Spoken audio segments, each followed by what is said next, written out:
during this 8-week semester, we obviously learned a lot of different things in a very accelerated period. If we're going to look back at the very first week of the semester, we talked about prior non-empirical and empirical posterior knowledge. So non-empirical prior knowledge is something that you came into the course with. For example, for the course of example, I came into this knowing that eventually one day I will die. It's just an example, and it's knowledge that is given.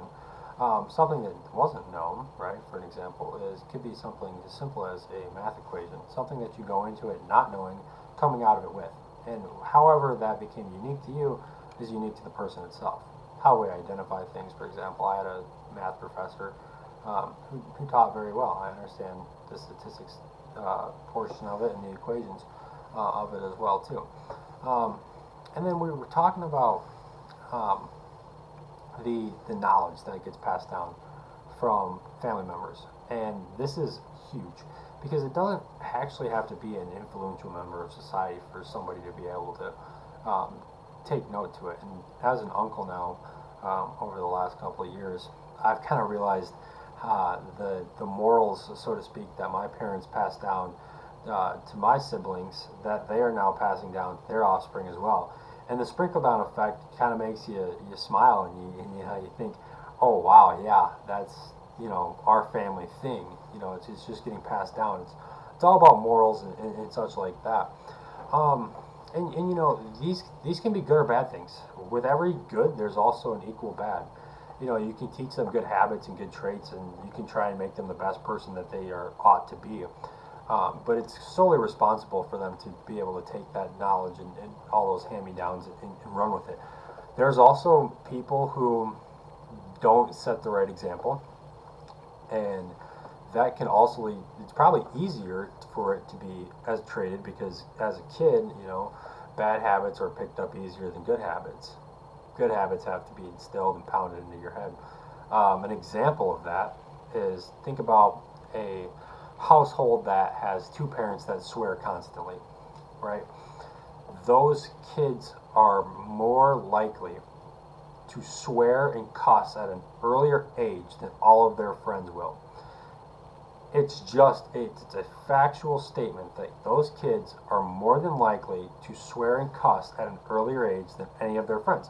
And that's from a hand-me-down that they've gotten either from their parents or somebody that's been around them enough that has made an influence on their life, whether that influence be good or bad, has influenced them to be the way that they are, right? And we also talked about how communication relationships can also influence us. For example, right? If communication is poor, the relationships are usually poor. If a relationship is pretty good, then the odds of communication is probably frequent, right? These things are known. We call this prior knowledge, things that we've had habited into our systems prior to this course. What this course really stood out to me was the way that we interact, though, with other human beings. And when we talk about human interaction, we're talking about face-to-face. I'm not talking about social media.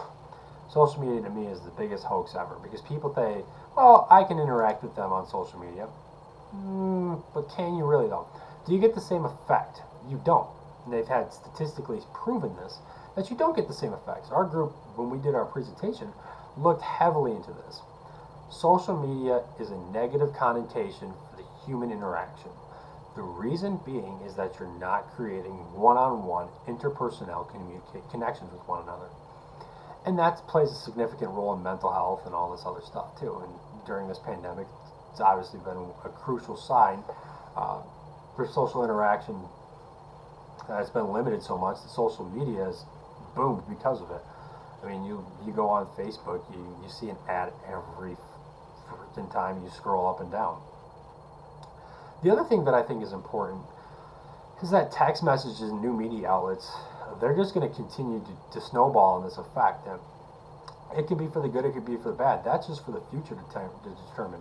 But from this course, I learned so much about how to connotation and denotation when we're talking about how we speak to one another, what word phrases that we're using. I think that's extremely unique, and that was one of the first concepts, and that stuck with me. And you could say that's an empirical posterior knowledge that I'm taking out with this course as I march on to graduate. So that's something for me that I found fascinating and I really appreciated during this class.